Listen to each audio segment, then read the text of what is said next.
แข่งกีฬาทีมงานแพรวพราวแสงทองได้นักกีฬาพิเศษจากทางทีมงานคุณแพรวพราวจากเอธิโอเปียมาเยาะส่วนอุบัติเอาไปโอ้ยนกไก่ซะเนาะก็เป็นนักสั่นคือบ่เคยเสิร์ฟบ่ขามจะเทียเด้มาจากประเทศใดนี่เอธิโอเปียบ่นี่แค่หันมาจากประเทศไหนก่อนที่ว่าเป็นลูกหลุมมานานแล้วลูกหลุมมานานแล้วซึ่งแม่ลูกหลุมบอกถ้ามึงคุยเป็นลูกหลุมมานานตุ๊บ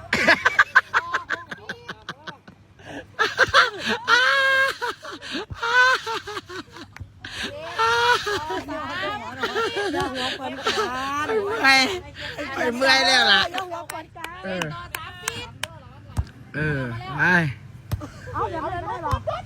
ปล่อยชืบข้ามอะไรกันสมกเบโฮ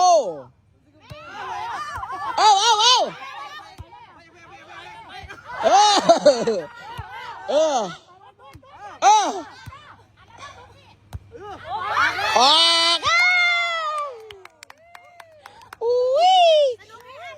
จากทีมงานเอธิโอเปียสุดยอดซึ่งระเบิดได้แรงแล้วหลงจุ้มมาจะอ่านว่าอะไรครับโอ้โหโอ้บรรยากาศดีพี่น้องบรรยากาศดีมากๆเลยอยู่ที่พัทยาเย้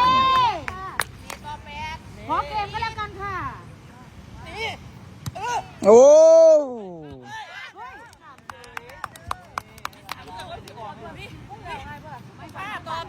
5-8เอธิโอเปียยะอันเอธิโอเปีย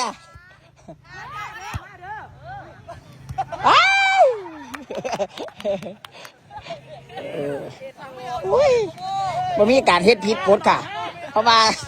เสาร์นี้ถ้าไม่ได้เอาลงหลุมค่ะถือเอาสุดยอดอีหลีนะคะข้ามโอ้ยเตะการคว้าไม่ยังอยู่อีกจะได้ทีมเบิกมีความรู้สึกยังไงบ้างแต้มน้ำแห้งเดี๋ยวนี้เวิร์กนะเวิร์กแล้วแพ้มา2 เซนแล้วเวิร์กตลอดแพ้2 เซนแล้วมันก็ถีเวิร์กเพื่อเขาเบิดแห้งแล้วเขาได้2 แต้มแล้วงานตลอดแต้มเท่าไหร่แล้วกัมมะบอกแล้วอย่าให้ครึ่งขังบาทสุดท้ายอีหลีตัว5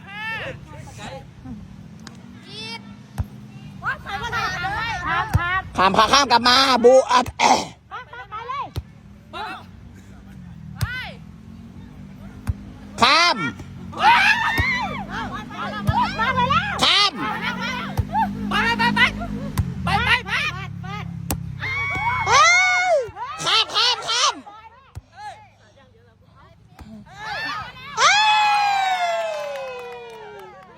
โอเคเอธิโอเปีย